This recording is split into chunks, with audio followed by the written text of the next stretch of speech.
Happy Saturday, happy sellers.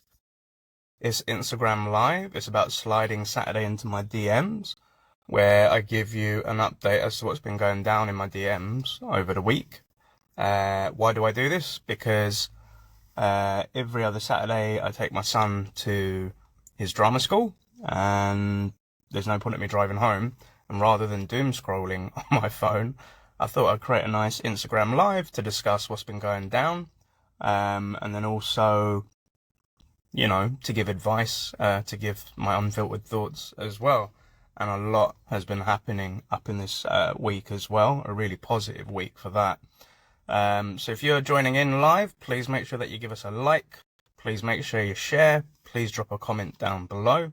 I'll be running this for about 15 minutes max. And then I'll be using this to upload onto my other social platforms to create some nice content, right? So this week has been awesome. I mean, so much has been going down, and what we're into February 2024, like 8% of 2024 is done. It goes that quick, right?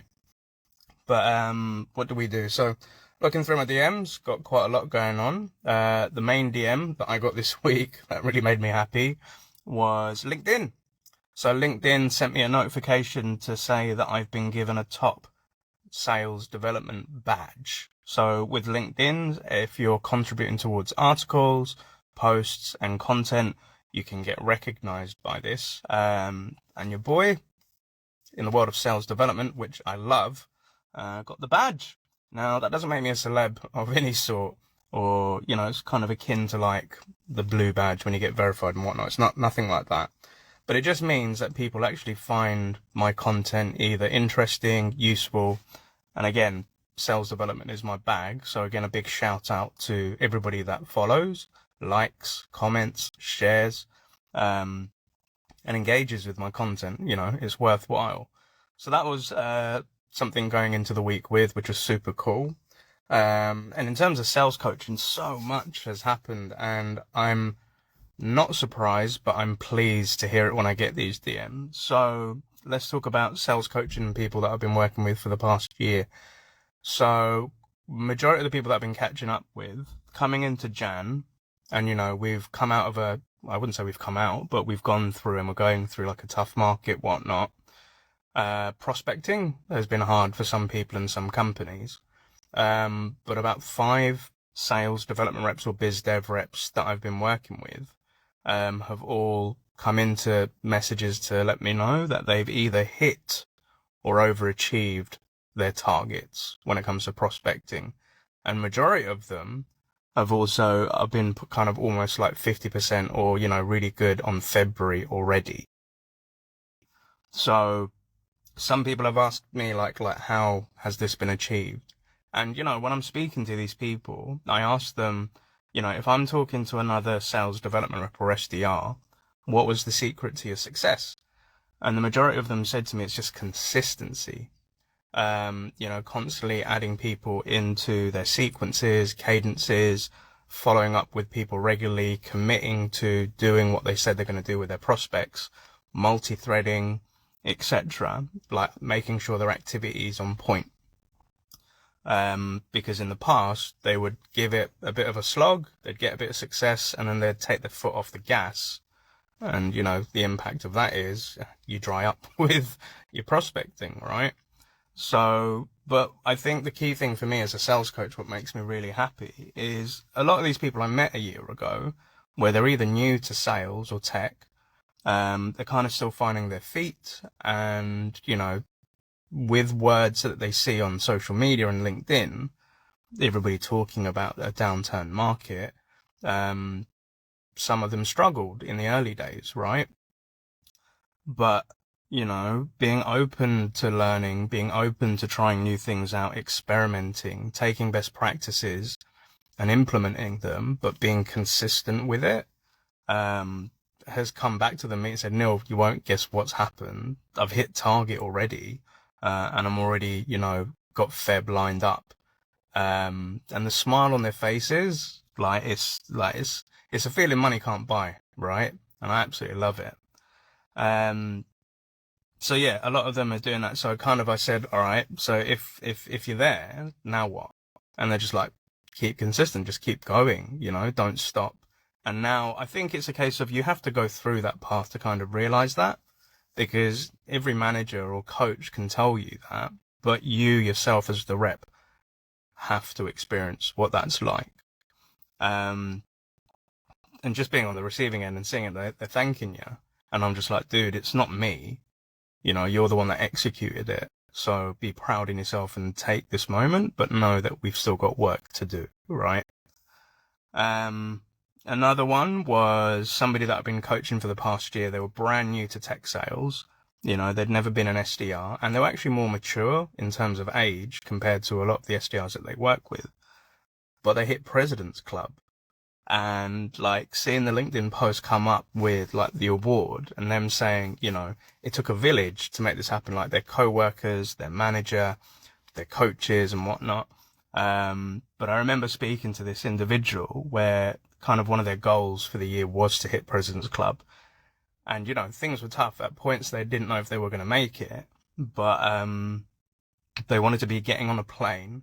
And imagine this, first time SDR, first year, hitting President's Club.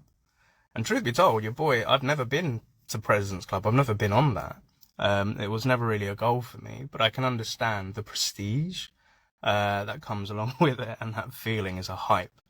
So seeing that person hit President's Club, yeah, made me happy, dudes. What else? So another DM was somebody that I've been working with for like the last 6 months. They were doing a 360 role. So that means, prospecting, but also closing activities as well.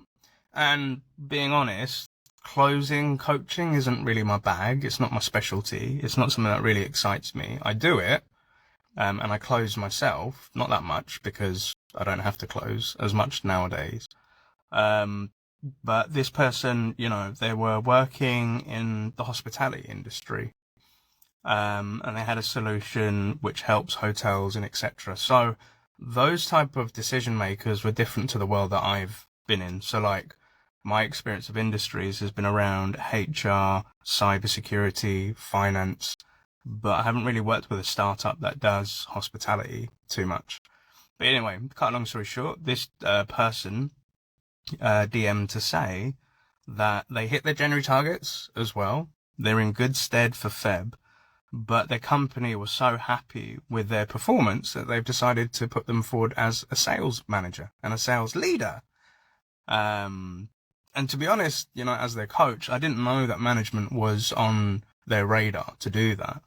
But again, the smile on that person's face of, this stuff is all working. But the funny thing was, what kind of dawned on them was the fact that they're going to be taking on responsibility more than they do, because not only do they have their own target with their closing, but now they're going to be in charge of people and their targets. And the conversation kind of went into prioritization, because they're saying to me like, Neil, my inbox is filling up with, proposal requests, then management are asking me to do this. And, I'm trying to follow up on old leads. And they said that they get anxiety when they look at their inbox because they just don't know where to start. And what they advise is that in their calendar, they block when to do something like, creating a proposal or sending it over. But then another email comes in, and so they park that and then they start dealing with the next priority, and it just stresses them the hell out. So when speaking to this individual, I introduced them to the concept of the Eisenhower matrix. So if you want to Google that, go for it. But the Eisenhower matrix is something which helps you understand how to prioritize your tasks or things that come in. So it's to help you avoid what we call the urgency trap. So again, I can't really show it on here, but it's a case of you have things which are urgent and important. So things which are set by deadlines. So, something has to happen. So, in order to close a deal, or perhaps you have to pick up your kid who's sick from school or something. These are important and urgent things. But then you also have things which are important, but not urgent. So, for example, going to a gym session, or perhaps responding to some emails, or perhaps, important but not urgent, could be other things such as paying a bill, by a certain time, right? So with these things, this is what you do to schedule time. So for example, with that gym, you schedule to go on Wednesday morning or Wednesday evening. To respond to an email from somebody, maybe you need to do it by Thursday or by the end of the week or, tomorrow. And then on the other side, where you've got stuff which is not urgent, but it's important. And perhaps these are things that don't require your skill set. So perhaps you need to do a marketing campaign of some sort, or you need to get your social media calendar on point. Or perhaps, you need to get a new roof or something like that. So things which are, in this part of the quadrant, you will find other people to delegate it to. So for example, if it was, sales training, rather than the manager do it, they would delegate it to sales trainers or sales enablement. If it was to, create that marketing campaign, perhaps you've got the ideas as the salesperson or the leader, but you would maybe delegate it to marketing to come up with that creative plan. And the last point of it was, not urgent and not important. So things such as watching TV, eating junk food, doom scrolling on social media. So these things, you just delete it out of your schedule and out of your calendar. This stuff doesn't really take you anywhere. So speaking to this person, I just said, when things drop in, perhaps on a Sunday evening or a Monday morning when you're planning your week, you look at your calendar and you look at your inbox and you either respond to things that need urgent attention and they're important, like sending out that proposal to get it signed. And there are other things that you can schedule. So you're scheduling time for cold calling when you're going to do it in your week. And then obviously delegation, you're going to be a sales leader. So there'll be things that you don't have to do yourself, but you'll be delegating your team to do on your behalf, such as a team lead. And then other stuff, delete it. If there's crap in your inbox and, you don't need to do that stuff, delete it, get on with it. All right. So that was really cool. What else did we get up to in DMs? So again, if you're watching this, please make sure that you like, comment, and share. And also, if you have any questions for me to be answering on Saturdays, please drop them in the comments and I'll be happy to answer them as well. Another one was the DMs of trying to motivate somebody in sales, but to get them to like it. So they kind of hit me with I missed my target in January. And working with this individual, sometimes I found it hard to motivate them, but I came up with a way. So to kind of give a context, before this person went into tech and stuff, they used to do trading, like Forex trading, and they used to make a lot of money out of it. So as we was having a discussion of, right, so what are the goals we're going to have to set for February to make it successful? And I kind of said to this person, you need to kind of come up with your formula. So, you take your target, divide it by the number of weeks that you have, and then divide it by the number of working days, and then figure out what you need to be doing on a daily activity. So I said to them, hey, this is kind of like spreading your bets. So here's the formula of how to hit your target. Perhaps look at it as if like you're trading or investing and come up with your Forex strategy to do that. And saying this to this person, the excitement in their eyes kind of geared up. So I think this reminds me of being a manager and understanding not everybody is motivated the same way. Not everybody is motivated by money. Some people are motivated by money. Sometimes you have to have intrinsic motivations. It could be career progression, or it might be because you're able to go pay for that new car or motorbike. But the moment this conversation turned into something this person really likes and values, the whole dynamic in the conversation changed, and this person was pumped and ready to do it, and they've already come up with their plan. And I think when I was scrolling on LinkedIn, I saw somebody else coming up with a way to hit target for the month, so I DM'd them and said, here's another Forex strategy, and they were like, I love it. And then I sent a little GIF of a Forex trader and they were laughing. But that's, how to motivate somebody. But whether they hit it or not, we need to see at the end of Feb. So fingers crossed. Another one in the DMs was, I've seen some people posting on LinkedIn hitting targets or hitting President's Club. And, they give props to their manager and they gave me mentions on their posts as well. And I love them for it. But I made an effort of DMing directly the manager who was responsible for that person, just to say, well done for creating a great team. Well done for getting there and creating a great village of salespeople. And they appreciate it. And I just said, sometimes as managers, well, I'm a former manager, we are sometimes the unsung heroes.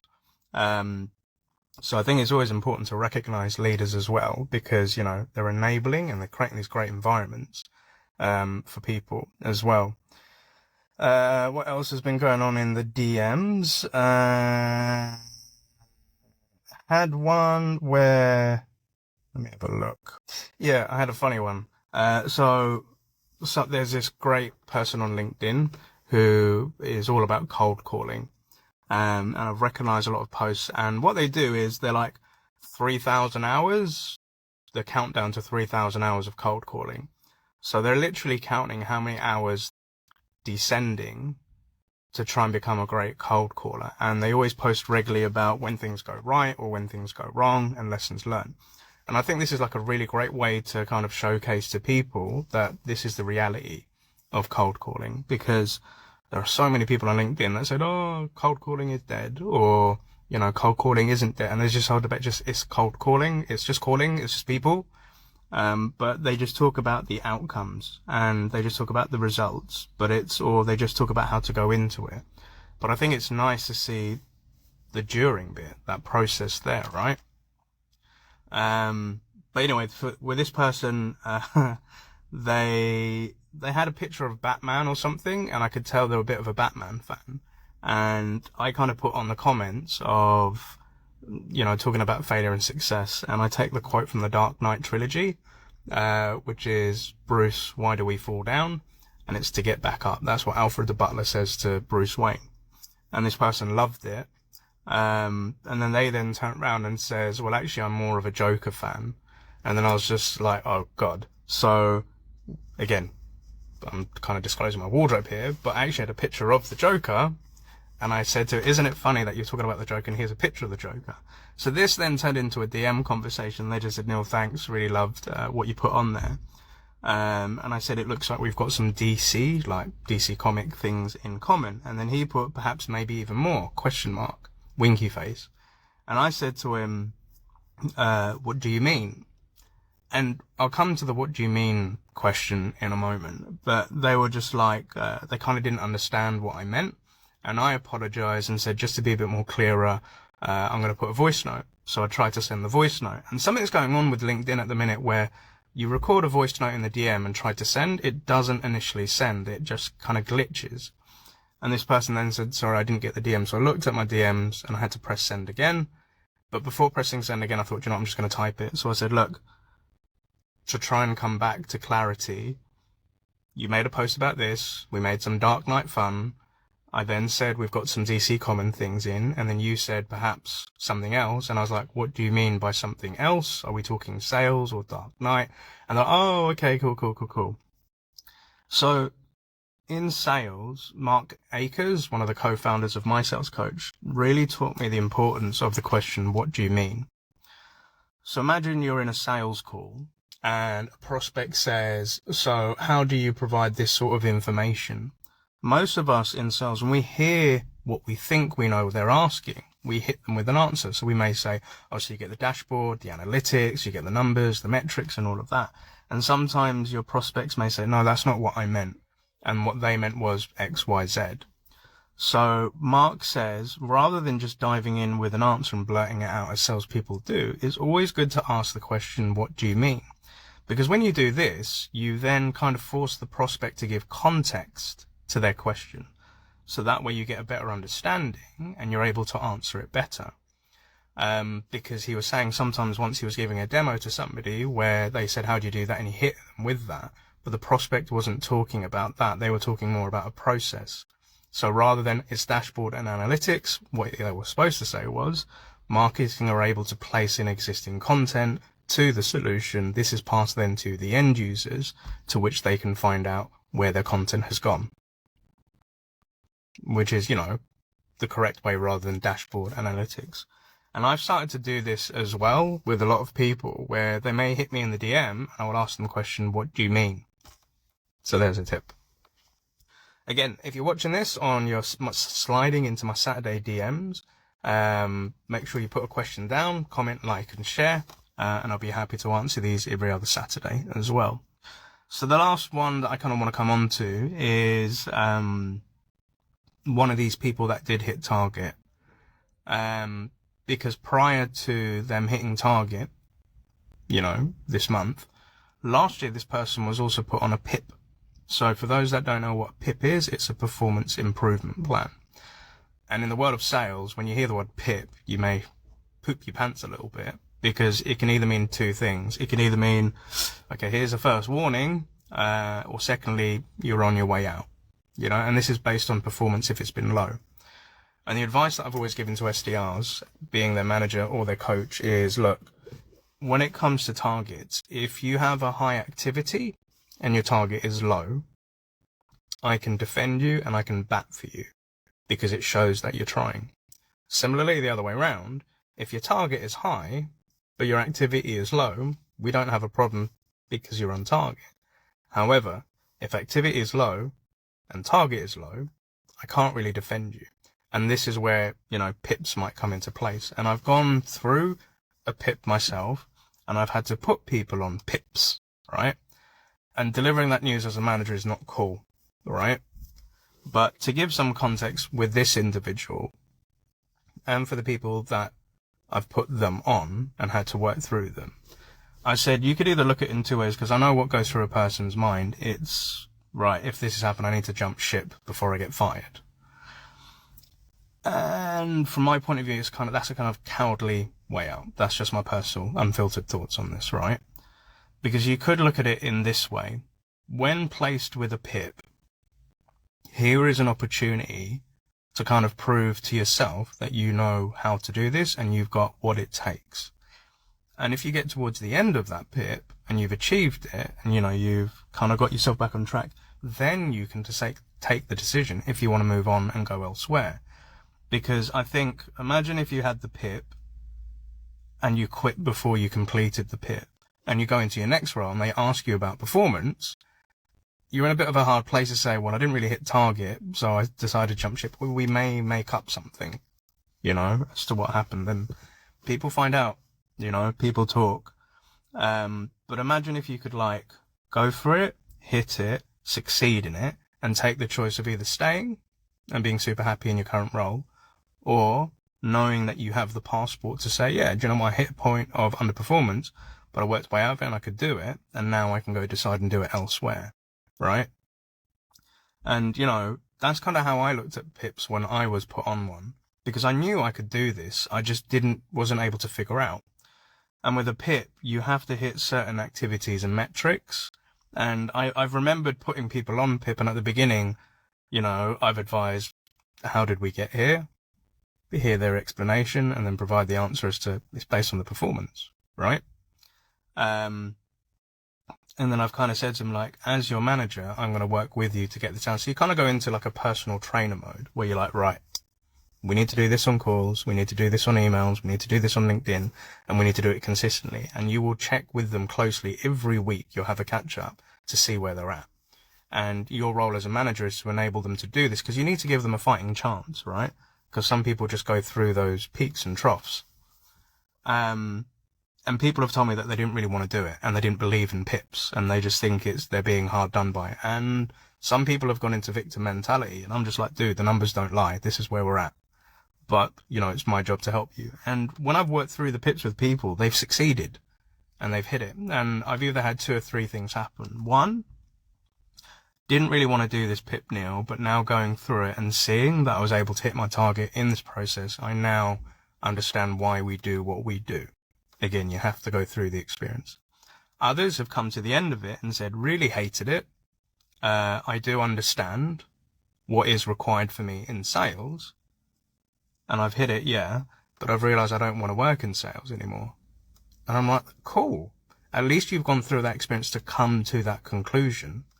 And ultimately with those people that I have managed and that's happened, I've helped them find their next job, or I've helped them go into a new department such as marketing or support or CS. So PIPs are not the end of the world, but sometimes they're a reality check as to what needs to happen either in terms of being in your role or perhaps going into the next role. And this person that I had, they went through that and they realized they could do it, and they love sales, and, you know, it's motivated them, and now they're hitting target and they're already on target for February. It's not the end of the world. It's scary, but I think what you need to have the mentality of, you need to have good support around you. You need to have a good manager. You also have to open up and realize that perhaps the way that you were doing things beforehand wasn't running it. And also, you know, you may want to ask yourself the question, is this where you really want to be? So yeah, pips, not the end of the world. Sometimes they can be life-changing, and they can get you back on track. And, you know, hopefully the idea is that once you've gone through that pip and you've succeeded through it, you don't have to do that again, because you know what you need to do to make sure that doesn't happen, right? What else is in the DMs? Just trying to see if there was any other interesting ones. Referrals. I think referrals are really cool. So, I had somebody from marketing, from a big tech company in Israel, reach out to recognize my podcast is cool. And, but anyway, I need to make an end because my son's coming up for it. So if you like what you see, make sure you like, comment and subscribe. I need to bounce because my son's about to come out. I forgot. But thank you for joining on my Saturday Slowing DMs. Happy selling and see you soon.